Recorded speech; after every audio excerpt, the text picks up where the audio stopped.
কসম কোরআন হাতে নিয়ে বলছি, আমরা ভারতকে এক সেকেন্ডের জন্য ভয় পাই না। ভারতকে ভয় পায় যারা মুনাফিক, তারা। কোন মর্দে মুমিন ভারতকে ভয় পেতে পারে না, কারণ রাসূলুল্লাহর ওয়াদা ভারতের সাথে আমাদেরকে লড়াই করতে হবে। এই লড়াই যারা অংশগ্রহণ করবে, রাসূল বলছে তারা বিনা হিসাবে জান্নাতে যাবে।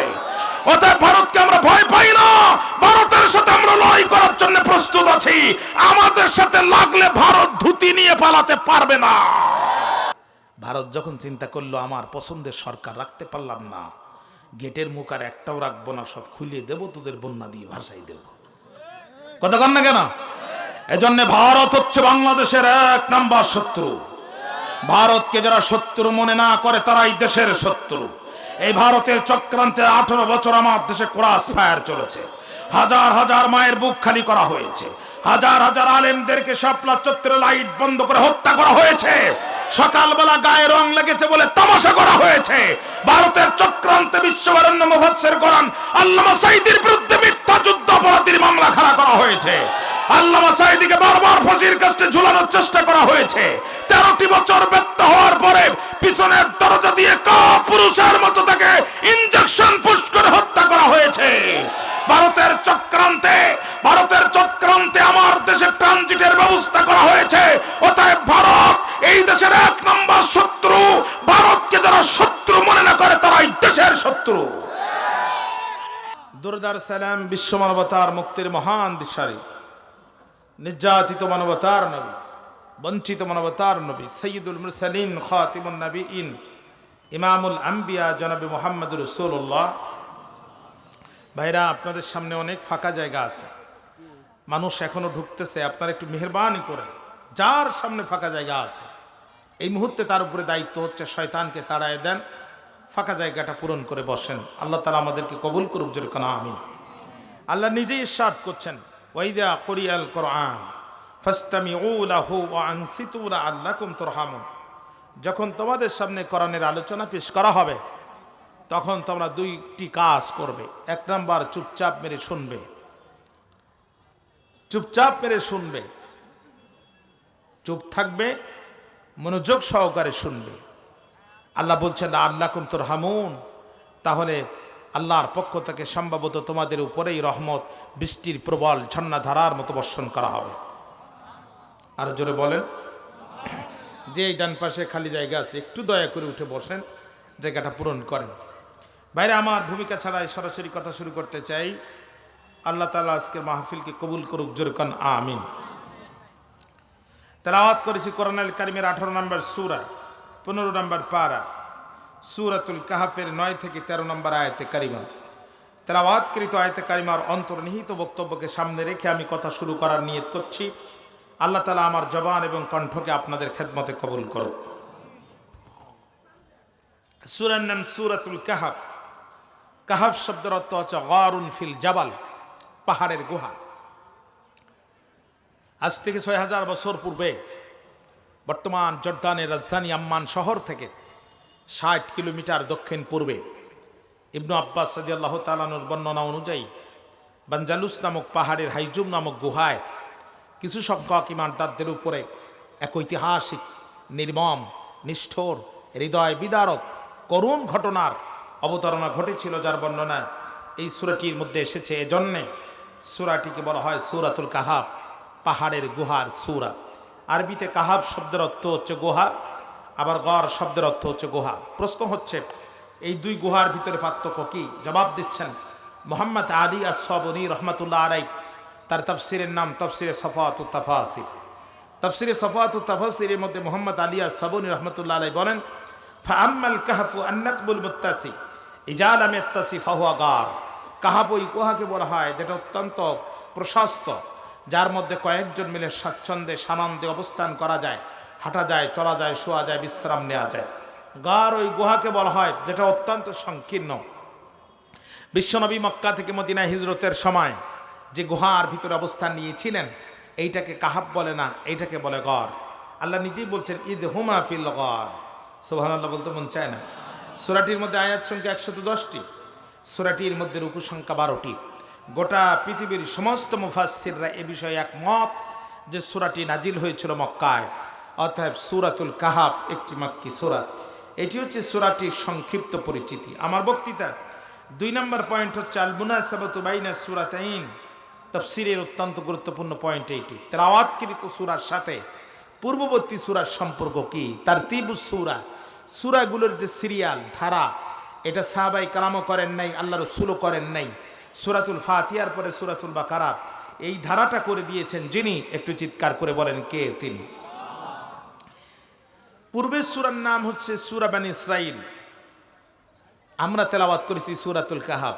প্রশ্ন হচ্ছে এই দুইটি সূরার ভিতরে কি সম্পর্ক আছে, যার কারণে এই দুইটি সূরা পাশাপাশি আসলো। ভাইরা আমার, বলেন তো দেখি, 5 ওয়াক্ত নামাজের পরে আমরা 33 বার কি বলি?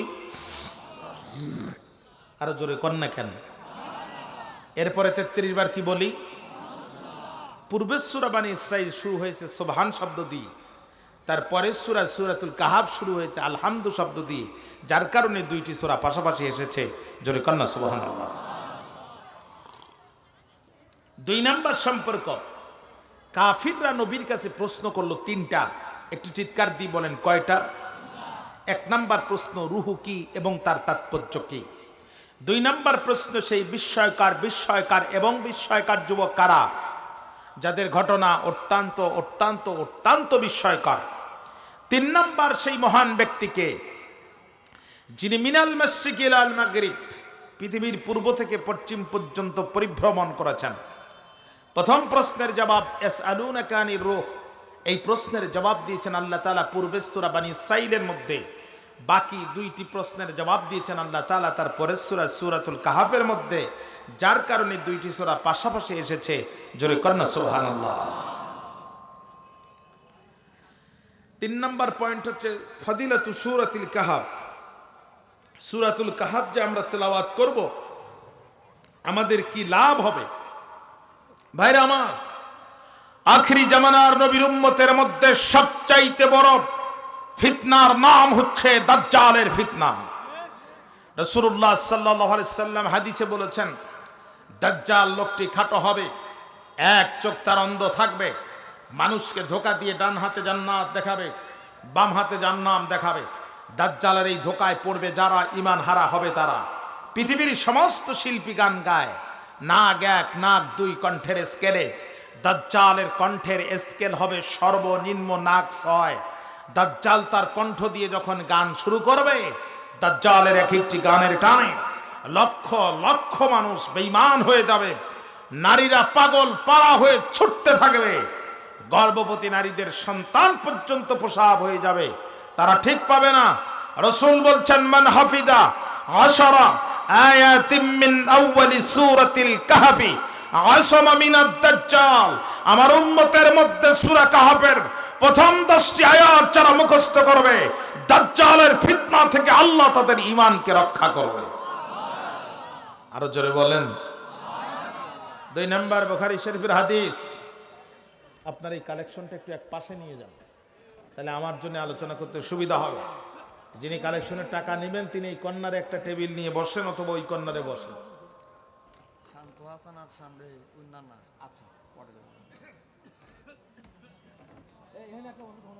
এখানে একজন বসেন, তাহলে আমার আলোচনা করতে সুবিধা হবে। আপনাদের বিরক্তি আসতেছে আমার মনে হচ্ছে, আমার কথা দিয়ে কি মনোযোগ আছে আপনাদের? আল্লাহ তাআলা কবুল করুক, জোরে কেন আমিন। বহুদিন পর আসলাম আপনাদের এদিকে, ঘুমটুম পারতেছেন নাকি? না ঘুমাতে দেবেন না, আমি একটু বস্তার মুখ খুলতে দেন শুধু। চলেন সামনে যে, আল্লাহ তাআলা কবুল করুক, জোরে কেন আমিন। বাইরে আমার বুখারীর হাদিস, রাসূলুল্লাহ সাল্লাল্লাহু আলাইহি সাল্লামের একজন সাহাবী ছিল, নাম তার উসাইদ ইবনে হুযাইর রাদিয়াল্লাহু তাআলা আনহু। তিনি ঘরের মধ্যে সূরা কাহাফ তেলাওয়াত করতেছিলেন, যখন ঘরের চতুষ্পদ জন্তু জানোয়ারগুলো ছটফট ছটফট করতেছিল, তখন উসাইদ রাদিয়াল্লাহু তাআলা বাইরে আসার পরে আকাশের দিকে লক্ষ্য করে দেখলেন, এক খণ্ড হিমেল কালো ঘন ঠান্ডা মেঘ টোটাল বাড়িটিকে ছায়া দিয়ে আছে। নবীর সাহাবী বড় ভয় পেয়ে গেলেন, রাসূলুল্লাহর খেদমতে হাজির হলেন। ইয়া রাসূলুল্লাহ, আমি সূরা কাহাফ তেলাওয়াত করতেছিলাম, যখন আমার ঘরে জন্তু জানোয়ারগুলো ছটফট ছটফট করতেছে, তখন বাইরে আসার পরে লক্ষ্য করে দেখলাম এক খণ্ড। কি মাইকের আওয়াজ কি কমে গেল নাকি ভাই? আওয়াজ কমাই দেওয়া যাবে না। আওয়াজ আমার পরে কি আর কোনো বক্তা আছে? তো যা আছে সব দেন, কোনো রকম আওয়াজ কমাবেন না, ইকো দিবেন, ব্যাস। আওয়াজ কমায়েন না। ইউনিট কাটলে সকালে তার জোড়া দিয়ে নেবেন, অসুবিধা নেই। মনোযোগ আছে আমার দিকে? নবীজি বললেন ইকরা ফুলান ফাইন্নাহা সাকিনাতুন তানাজ্জালাত ইনদাল কুরআন আও তানাজ্জালাত লিল কুরআন। উসাইব, তেলাওয়াত করতে থাকো, তুমি ভয় পেও না, এটা রহমতের সাকিনা। সূরা কাহাফ তেলাওয়াতের কারণে আল্লাহ রাব্বুল আলামিন তোমার বাড়ির উপরে সরাসরি রহমতের সাকিনা নাজিল করেছে। আরেকটি হাদিস নেন, রাসূল বলছেন যেই ব্যক্তি জুমার দিন সূরাতুল কাহাফ তেলাওয়াত করবে, কিয়ামতের কঠিন ঘন কালো অন্ধকারে সূরা কাহাফ তাকে নূর হয়ে রাস্তা দেখাবে। আল্লাহ তাআলা আমাদেরকে আমল করার তৌফিক দান করে দিক। তাহলে আমি প্রথমে সূরাটির পরিচিতি বলেছি, 2 নম্বর পয়েন্টে তেলাওয়াতকৃত সূরার সাথে পূর্বের সূরার সম্পর্ক বলেছি, 3 নম্বর সূরাটির ফজিলাত বলেছি, 4 নম্বরে আমি সাবাবে নুজুল, আসবাবে নুজুল বা শানে নুজুল এটা আলোচনা করেই ভিতরে তাফসিরে প্রবেশ করতে চাই, যদি আপনাদের অনুমতি পাই। আপনারা কি রাজি আছেন ভাই? আল্লাহ তাআলা কবুল করুক, জোরে কান আল্লাহুম্মা আমিন। কোরআন বন্ধ করার জন্য মক্কার বুদ্ধিজীবীরা 2 জন কাফেরকে পাঠালো মদিনায়। একজনের নাম নাজার ইবনু হারেস, আরেকজনের নাম উকবা ইবনে আবি মুঈত। তাহলে সে যুগে কোরআন বন্ধ করতে যারা কাফের ছিল, তারা আজ কোরআন বন্ধ করার চেষ্টা করে যারা, উপরে মুসলমানের লেবেল লাগায় ভিতরে কুফরি লালন করে তারা। ঠিক না বেঠিক বলেন প্রিয় ভাইরা? এরা যে মদিনার ইহুদিদেরকে বলল আমাদেরকে বাঁচাও, কয় কেন, কি হয়েছে তোমাদের? বলছে আমাদের ঘরের সন্তান মোহাম্মদ, বলেন সাল্লাল্লাহু, নিজেকে নবী দাবি করছে। আমাদের সন্তানগুলো খায় আমাদের ঘরে, ঘুমায় আমাদের ঘরে, আন্দোলন করে মোহাম্মদ আর তার উত্তরসূরিদের পক্ষে।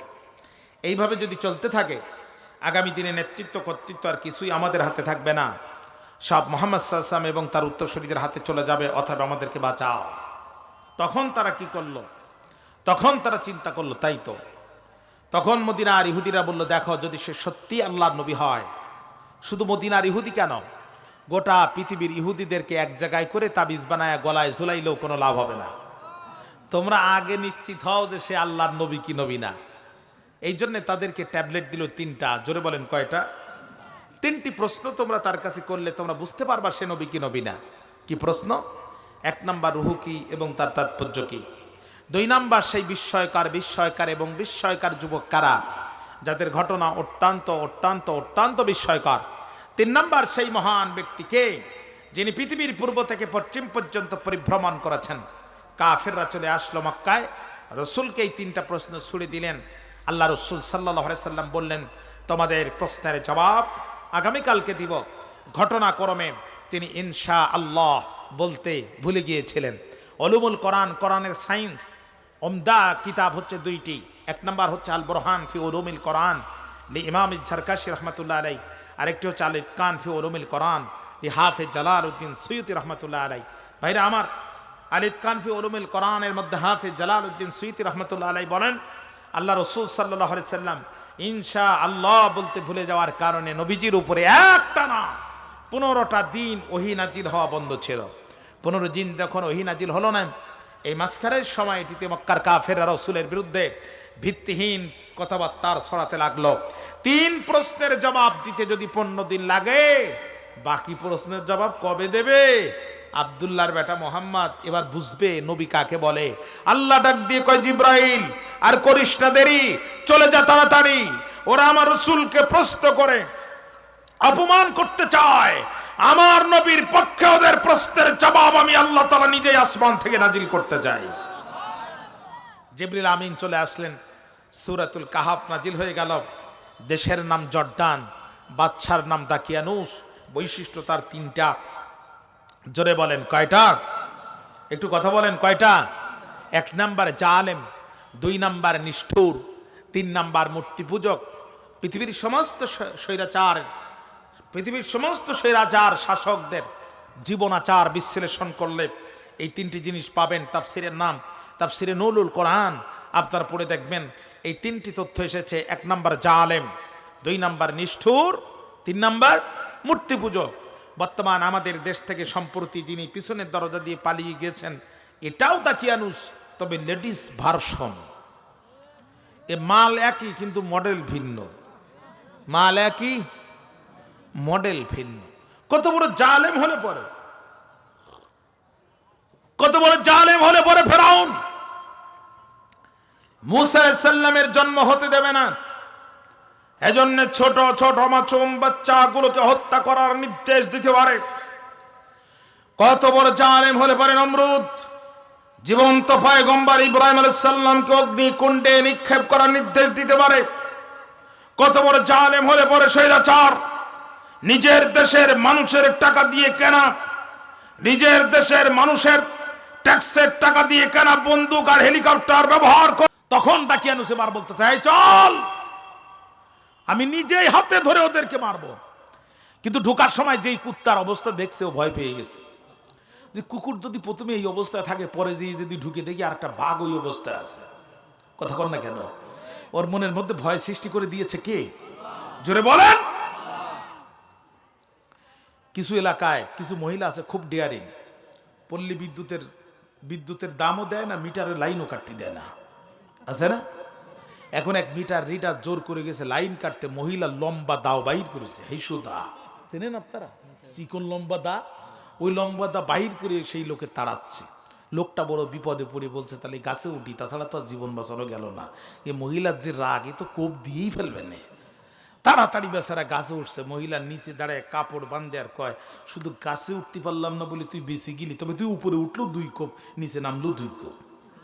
বেচারা ওখান থেকে দ্রুত থানায়, ওখান থেকে হেড অফিসে টেলিফোন করতেছে, ভাই তাড়াতাড়ি আসেন, বর্তমানে আমি যে কন্ডিশনে আসি আমার কন্ডিশন মোটেও ভালো না, আমি উপরে গেলেও 2 কোপ, নিচে নামলো 2 কোপ, তাড়াতাড়ি আসেন, তাড়াতাড়ি আসেন, আমি যে কন্ডিশনে আছি আমার কন্ডিশন মোটেও ভালো না, আমি উপরে গেলেও 2 কোপ, আমি নিচে নামলেও 2 কোপ। দাকিয়ানুস চিন্তা করলো কুত্তায় যদি প্রথমে এই অবস্থায় থাকে আর সামনে যদি দেখি বাঘ একটা ওই অবস্থায় আছে, তখন তো সামনেও যেতে পারবো না, পিছনেও আসতে পারবো না। দাকিয়ানুস তখন চিন্তা করলো, বেরিয়ে আসলো, আমি যখন মারতে পারলাম না তোদের হাতে, তোদের মারবো ভাতে, তোদের মারবো কি ভাতে। এই নির্দেশনা দিয়ে দিল, গুহার মুখটা আটকায় দাও, ঢালাই করে দাও, যাতে ওরা গুহার ভিতরেই মরে যায়।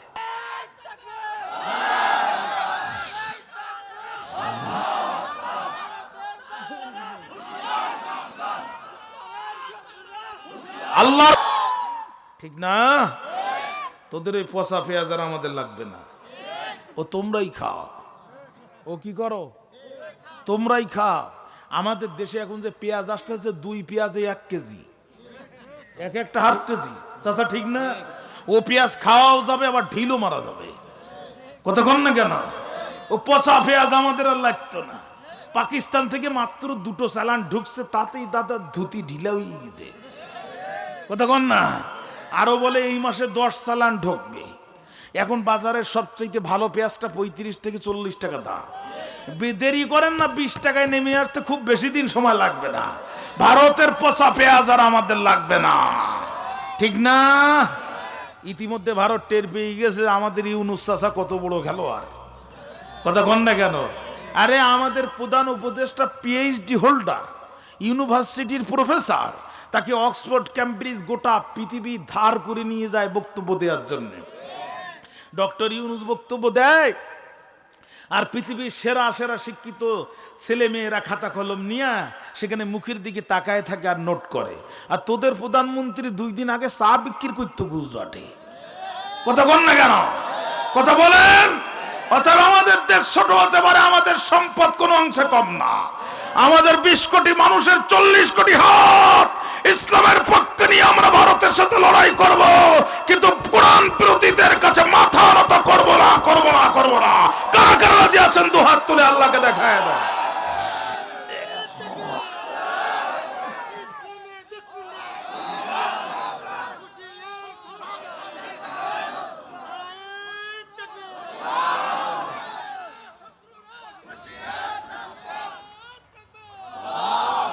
এত সহজ অপকর্ম ভুলে যেয়েন না।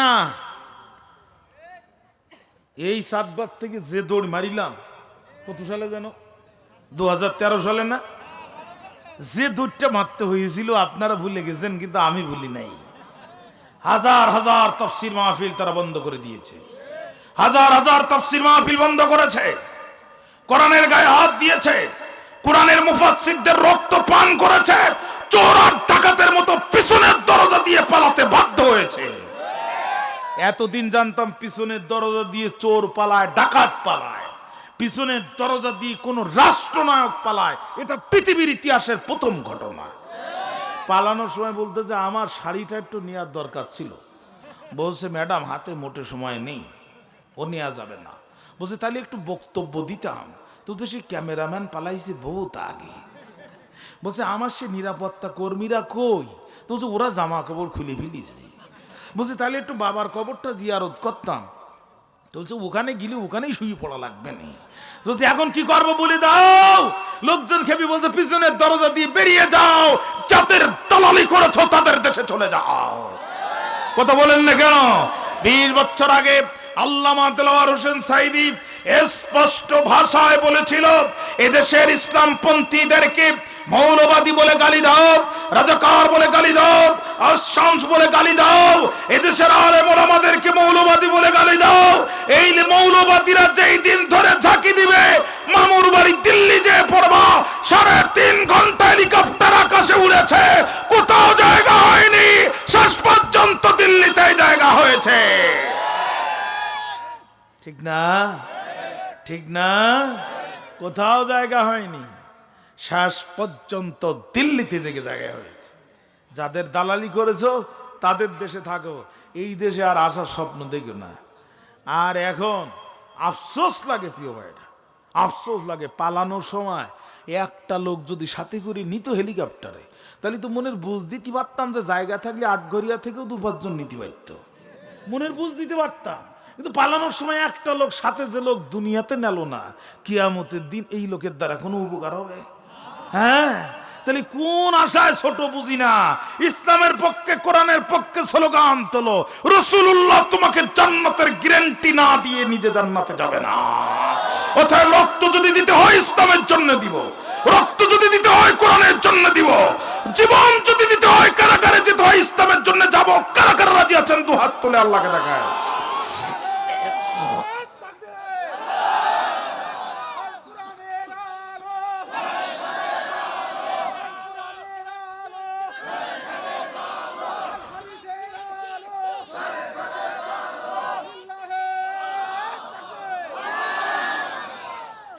রাত 12টা যত বেশি হচ্ছে তত শ্রোতা কমতে আসতে যেত। ও খিচুড়ির সময় গেছে না, কিন্তু প্রধান বক্তা খিচুড়ি। আমি শেষ করে দিচ্ছি, আপনাদের কষ্ট হচ্ছে আমি বুঝতে পারতেছি। ভাইরা আমাদেরকে চেহারা চিনে নেন, আমাদেরকে ছোট করে দেখলে বিপদে পড়বেন। আমাদেরকে যারা ছোট করে দেখেছে এরা পিছনের দরজা দিয়ে পালিয়েছে। এ মোল্লাদের রক্ত বড় তিতা রক্ত, ভালো করে শুনে নেন। আজ পর্যন্ত কোন হারামখোর এই রক্তে দাঁত বসায় দাঁত নিয়ে বাড়ি যেতে পারেনি। ফেরাউন দাঁত বসায় ছিল, ডুবে মরে গেছে। কথা বলেন না কেন? নমরুদ দাঁত বসায়ছে, জুতা পিটা খেয়ে বিদায় নিছে। স্বৈরাচার দাঁত বসায়ছে, পিছনের দরজা দিয়ে পালায়েছে। এই আলেমদের রক্ত বড় তিতা রক্ত। আজ পর্যন্ত কোন হারামখোর এই রক্তে দাঁত বসায় দাঁত নিয়ে যেতে পারেনি, কেউ যাবে না। আল্লাহর জমিনে, বাংলার জমিনে কোরআনের পার্লামেন্ট কায়েমের বিরুদ্ধে আমরা কোনো পরোয়া কাউকে করব না। আমরা এদেশে কোরআনের রাজ কায়েম করব, এটা আমাদের জীবনের স্বপ্ন। আমরা এদেশে এমপি ছিলাম, মন্ত্রী ছিলাম, কোন বাবার বেটা বেটি বলতে পারবে না জনগণের 5টি টাকা আমরা চুরি করে খেয়েছি। কথা বলেন না কেন? অতএব আলেমরা এদেশে এমপি হয়েছে, মন্ত্রী হয়েছে, ছিঁড়া জামা পরে। এই পাবনার সন্তান ছিঁড়া জামা পরে মন্ত্রী থাকা অবস্থায় বিদেশে সফরে গেছে, রাষ্ট্রের 2 টাকা চুরি করেনি। অতএব আমরা রাজনীতি করি আমাদের বাবার স্বার্থে না, আল্লাহর কোরআনের স্বার্থে। অতএব এই দেশে আমরা কোরআনের আইন চাবো, ইসলামের হুকুমত চাবো, জমিন যার আইন চলবে তার, এই স্লোগান আমরা দিব। আমরা অতীতে কাউকে পরোয়া করিনি, আল্লাহর কসম ভবিষ্যতে কাউকে পরোয়া করব না। অতএব আমাদেরকে ছোট করে দেখবেন না, বিপদে পড়ে যাবেন। আমাদের মোল্লার পাঞ্জাবি ছিঁড়া হতে পারে, কিন্তু মোল্লার সাথে আল্লাহ আছে, এটা ভুলে যাবেন না। আমার পাঞ্জাবি, আমরা মোল্লা, আমাদের পাঞ্জাবি ছিঁড়া হতে পারে, আমরা গরিব মানুষ হতে পারি, মসজিদের 5,000 টাকার বেতনে চলতে পারি, কিন্তু আমাদের সাথে যে আল্লাহ আছে এইটা ভুলে যাবেন না। 18টি বছর নির্যাতনের পরও আমরা বহাল তবিয়তে মাথা উঁচু করে টিকে আছি। আমাদের যারা বিরোধিতা করেছে এরা 18টি সেকেন্ডও টিকতে পারেনি। কথা বলেন না কেন? অতএব আমাদেরকে ছোট করে দেখবেন না বাজান। ইতিহাস সামনে নিয়ে শিক্ষা নেন নাই, ভবিষ্যতে বিপদে পড়বেন। ইসলামের পক্ষে আসেন মুসলমানের সন্তান। কিয়ামতের দিন দাঁড়াতে হবে আপনার কবরে, আমি যাব না, আমার কবরে আপনি আসবেন না। আপনার কবরের হিসাব যদি আপনাকেই দিতে হয়, তাহলে আপনি ইসলামের পক্ষে থাকবেন কি বিপক্ষে থাকবেন, এই সিদ্ধান্ত আপনাকেই নিতে হবে, ঠিক না? বেগুন যদি পোকা হয়, মাছ যদি পচা হয়, বাজারে ফিরে এসে 2টা গালি দিতে পারবেন, মাছটা চেঞ্জ করতে পারবেন, কারুর কাছে বিচার দিয়ে প্রয়োজনে টাকা ফেরত পাবেন। কিন্তু এই দুনিয়া যদি ইমান হারা হয়ে কবরে যান, ফিরে এসে কিন্তু নতুন করে ইমান আনার সুযোগ নাই। অতএব আমাদেরকে শত্রু ভাববেন না, আমরা আপনাদের শত্রু নই। কোরআন হাদিস পড়ে আমরা যেটা বুঝি আপনাদের ভালোর জন্য সেটাই বলি, আমাদেরকে শত্রু মনে করে দূরে দেবেন না। আসহাবে কাহফের যুবকেরা ঘুম পড়ল, দাকিয়ানুস গেটটা দিয়ে দিল। মনোযোগ আছে তো আপনাদের? মারতে পারলাম না হাতে, মারবো ওদের ভাতে, গেট দিয়ে দাও। দাকিয়ানুস গেট দিয়ে দিল। দেওয়ার পরে দাকিয়ানুস বিদায় নিয়ে চলে গেল। মাঝখানে 2-1জন গভর্নমেন্ট চলে গেল। বর্তমানে যিনি আসছেন তার নাম তন্দুরুস। তার নাম কি? তন্দুরুস। অত্যন্ত ইমানদার মানুষ। কিন্তু ঘটনা একটা ঘটে গেল, সে সময় মানুষগুলো, মুসলমানরা কিয়ামত অস্বীকার করতে লাগলো, যে মানুষ মারা গেলে এই মানুষকে কবরে রেখে দেওয়া হয়, কিয়ামতের দিন এই মানুষ কেমনে জাগ্রত হবে, এইটা তো বুঝে আসে না। হাজার হাজার মানুষ বেঈমান হয়ে যাচ্ছে প্রত্যেক দিন। আল্লাহর বান্দা প্রেসিডেন্ট তন্দুরুস রাতে তাহাজ্জুদে সিজদায় পড়ে চোখের পানি ফেলে আল্লাহর কাছে দোয়া করতেছে, আল্লাহ এমন ঘটনা তুমি দেখায় দাও যাতে এই জাতির লোকেরা ঈমান আনতে পারে। ভাইরা আমার, বাদশাহ যখন এই দোয়া করেছে, আল্লাহ তাআলা দোয়া কবুল করে নিল। একজন কৃষক ছিল, আমার দিকে তাকান, একজন কৃষক ছিল, তার অনেকগুলো দুম্বা ছিল। কৃষকের মনের মধ্যে আল্লাহ তাআলা ইলহাম জারি করে দিল যে তুমি গুহার মুখটা ভাঙ্গো, ভিতরে তাহলে তোমার দুম্বা রাখতে পারবে, ভিতরে তাহলে তোমার দুম্বা রাখতে পারবে, গুহার মুখটা ভাঙ্গো। এরা যে যখন গুহার মুখ ভাঙ্গা শুরু করলো, আসহাবে কাফের যুবকদের 309 বছর পর ঘুম ভাঙা শুরু হয়ে গেল। আল্লাহ রাব্বুল আলামিন সেই কথা বলছেন, وَكَذَلِكَ بَعَثْنَاهُمْ لِتَسَاءَلُوا بَيْنَهُمْ قَالَ قَائِلٌ مِّنْهُمْ كَمْ لَبِثْتُمْ قَالُوا لَبِثْنَا يَوْمًا أَوْ بَعْضَ يَوْمٍ قَالُوا رَبُّكُمْ أَعْلَمُ بِمَا لَبِثْتُمْ। ভাইরা আমার, খেয়াল করেন, যুবকদের ঘুম ভেঙে গেল। যুবকেরা ঘুম থেকে উঠে এক একজনের হাতের নখ 5-7 করে লম্বা, হ্যাঁ, গোপ লম্বা, দাড়ি লম্বা, চুল লম্বা। এদের মধ্যে একজন বলল, কাম লাবিস্তুম, কতক্ষণ ঘুমিয়েছ? সবাই বলল, লাবিসনা ইয়াউমান, একদিন ঘুমিয়েছি, আও বাদ ইয়াউমিন, একদিনের চেয়ে আরেকদিন বেশি ঘুমিয়েছি, একটু বেশি ঘুমিয়েছি। ভাইয়েরা আমার, খেয়াল করেন, তখন বলছে, শোন, একদিন ঘুমলে কি হাতের নখ 5 হাত লম্বা হয় নাকি? সত্যি করে বল, কয়দিন ঘুমাইছিস? এই করে তাদের মধ্যে যখন বাদানুবাদ হয়ে গেল, ওরা তখন বলল, শোনো, কয়দিন ঘুমিয়েছি সেটা আমাদের আল্লাহ রাব্বুল আলামিন ভালো জানে। ক্বালু রাব্বুকুম আ'লামু বিমা লাবিসতুম। আল্লাহু আকবার বলেন। সুতরাং আর কথা বলে লাভ নাই, পকেটে হাত দাও, মাল দাও, টাকা বের করো, প্রত্যেকেই 1 টাকা 2 টাকা করে দাও, বাইরের থেকে রুটি আনার ব্যবস্থা করো। গতকাল থেকে আজ পর্যন্ত কিছুই খাইনি, গতকাল থেকে আজ পর্যন্ত খায় না। কত বছর? সুবহানাল্লাহ বললেন না? ভাইরা আমার, খেয়াল করেন, সবাই 1 টাকা 2 টাকা করে দিয়া যারে রুটি আনতে পাঠালো, তাফসিরে তার নাম আসছে তমালিকা। জোরে বলেন কি নাম? তমালিকা। গুহা থেকে বেরিয়ে উপরে উঠে দেখে আকাশ দিয়ে মেট্রো রেল চলে। কি চলে?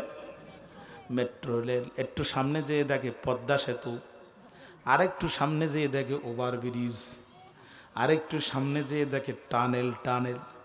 মানে রাষ্ট্র অনেক উন্নত হয়ে গেছে। জানতে 20 বছর আগে যারা মারা গেছে, এদের ধরিয়ে সিরাজগঞ্জ রোডে যদি ছেড়ে দেন, বাড়ি চিনি আসতে পারবে? কথা কর না কেন? তো কোন জায়গায় চিনতে পারবে না, ঠিক না?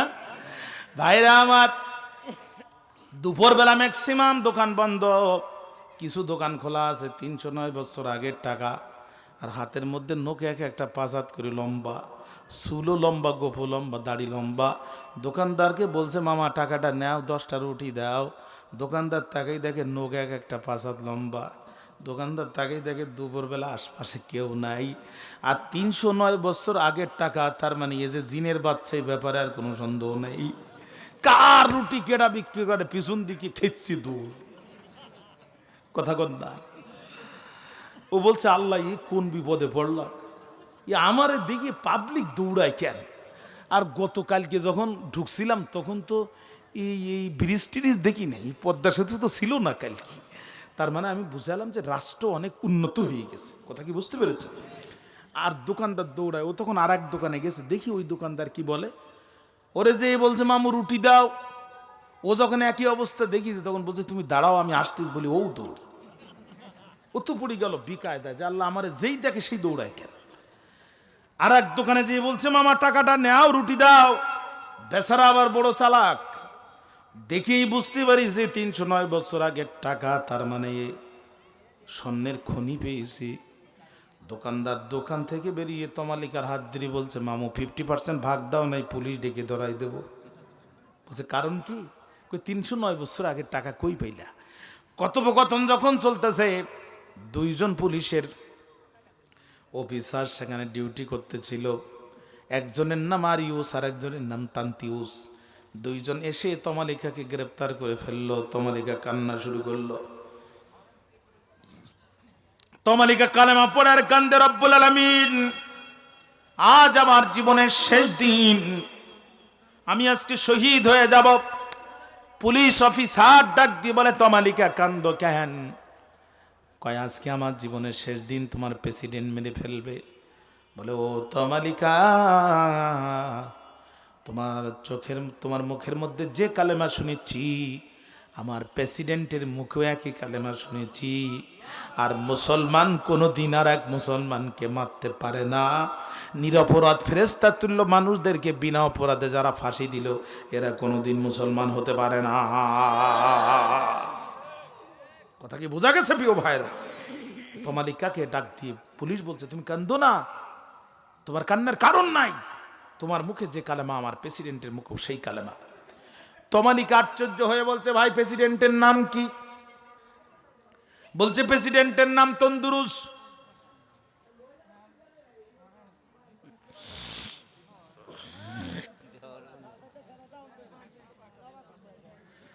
কয় তুমি কার ভয়ে কান্দ? কয় দাকিয়ানুস।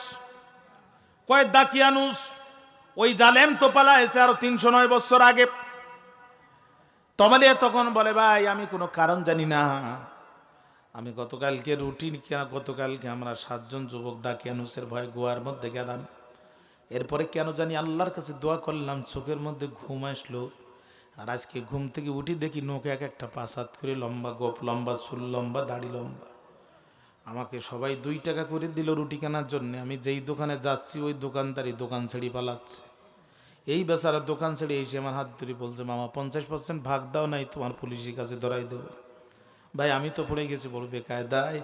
তখন পুলিশ অফিসার চিন্তা করলো যে এর মধ্যে কিন্তু আছে, সিংলার মধ্যে আলু কেমনে ঢুকলো, হ্যাঁ এর মধ্যে কিন্তু আছে। তখন তিনি প্রেসিডেন্টকে খবর দিলেন। ইতিমধ্যে শহরের লোকের মধ্যে কানাকানি খোঁচাখুচি শুরু হয়ে গেল। অর্ধেক শহরের লোক মানুষ বাদ ভাঙা জোয়ারের মতো ভেঙে আসলো। তমালিকার হাতে তখন হাত খড়া। ওদিকে গুহার মধ্যে 6 জন যে যুবক ছিল তারা মনে করলো তমালিকা রুটি আনতে যে মনে হয় দাকিয়ানুসের লোকজনের কাছে ধরা পড়ে গেছে, ডিবি হারুন ওকে গ্রেপ্তার করে ফেলেছে। এখন অপারেশন ক্লিনার চালাবে, আমাদেরকেও ধরবে। এরাও ভয়ে ভীত সন্তুষ্ট হয়ে গুহার মুখে এসে শুধু বারবার উকি দেয়। আর ওরা প্রেসিডেন্ট সহ তমালিকাকে সাথে নিয়ে গুহারে রওনা দেয়। সেই মুহূর্তে গুহার মুখে একটা সিন্দুক পায়। ওই সিন্দুকের ভিতরে একটা সীসার প্লেটে 7 জন যুবকের নাম লেখা দেখতে পায়। ওই 7 জন যুবকের নামের সাথে এই 7 জন যুবকের নাম মিলে গেল। প্রেসিডেন্ট সহ দেশের মানুষ ওখানেই তাৎক্ষণিক কিবলার দিকে ফিরে আল্লাহকে সিজদা দিয়ে বলে রব্বুল আলামিন তুমি যদি ইমানের দাবিতে পালায় যাওয়া 7 জন যুবককে 309 বছর ঘুম পড়ায় রেখে তাদেরকে ঘুম থেকে জাগ্রত করতে পারো, আল্লাহ গো, তুমি অবশ্যই কিয়ামতের দিন আমাদেরকে জাগ্রত করতে পারবে। আল্লাহু আকবার, আল্লাহু আকবার, আল্লাহু আকবার। যুবকেরা আবার গুহার মধ্যে ঢুকে গেল। মুফাসসিরদের গবেষণা 2 ভাগে ভাগ হয়ে গেল। একদল মুফাসসির মনে করেন, তাদের গবেষণা রিসার্চ পেপার বলছে, তাদের থিসিস বলছে, যুবকেরা গুহার মধ্যে ঢুকে যাওয়ার পরপরই মালাকুল মউত আসলেন, যুবকদের জানকে কবজ করে নিয়ে চলে গেলেন। আর একদল মুফাসসিরদের গবেষণা বলছে না না না না না না না, তারা মরে নাই, তারা আজ পর্যন্ত গুহার ভিতরে ঘুমাচ্ছে।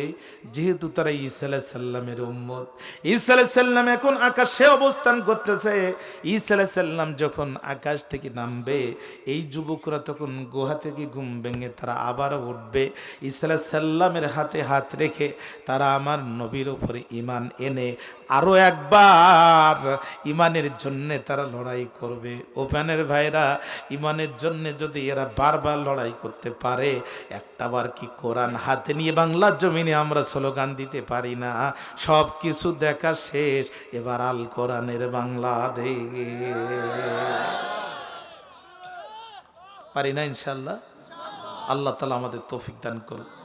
আমি একটি সেকেন্ডও বিশ্রাম নেইনি, সেই বক্তব্য শুরু করলাম আর পুরো 2 ঘন্টায় বক্তব্য শেষ করলাম। আল্লাহ তাআলা আমাদেরকে আজকের এই বক্তৃতা থেকে জ্ঞান নেওয়ার তৌফিক দান করুক। এখন আমি দোয়ার